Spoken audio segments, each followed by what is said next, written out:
একটু খেয়াল করে শুনেন। নুপুরের দাম 1000 টাকা হলেও তার স্থান হয় পায়ে, আর টিপের দাম 1 টাকা হলেও তার স্থান হয় কপালে। ইতিহাস সাক্ষী, লবণে কখনো পোকা ধরেনি, কিন্তু মিষ্টিতে প্রতিদিনই ধরে, আবার পিঁপড়াও ছাড়ে না।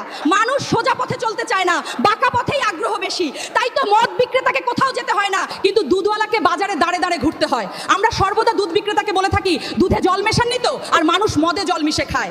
আজ পর্যন্ত মানুষকে এতটুকুই চিনলাম। কচু পাতা দেখেছেন নিশ্চয়ই, ওপরে সবুজ আর ভেতরে চুলকানিতে ভরা। ঠিক তেমনি কিছু মানুষ আছে, বাইরে থেকে দেখতে ভীষণ সুন্দর পরিপাটি, কিন্তু ভেতরটা আবর্জনায় ভরা। সাপ দুধ খেয়ে বিষ উগরে দেয়, আর গরু ঘাস খেয়েও দুধ দেয়। সুতরাং দোষটা খাবারের নয়, পার্থক্যটা স্বভাবের আর কাজের। নিজের যোগ্যতা নিয়ে কখনো অহংকার করবেন না।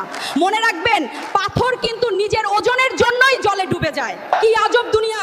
যার চোখে ঘুম আসে তার কাছে ভালো বিছানা নেই, আর যার কাছে ভালো বিছানা আছে তার চোখে ঘুম নেই। যার মনে দয়া আছে তার কাছে দেওয়ার মতো কিচ্ছু নেই, আর যার কাছে দেওয়ার অনেক কিছু আছে তার দেওয়ার মতো মনটাই নেই।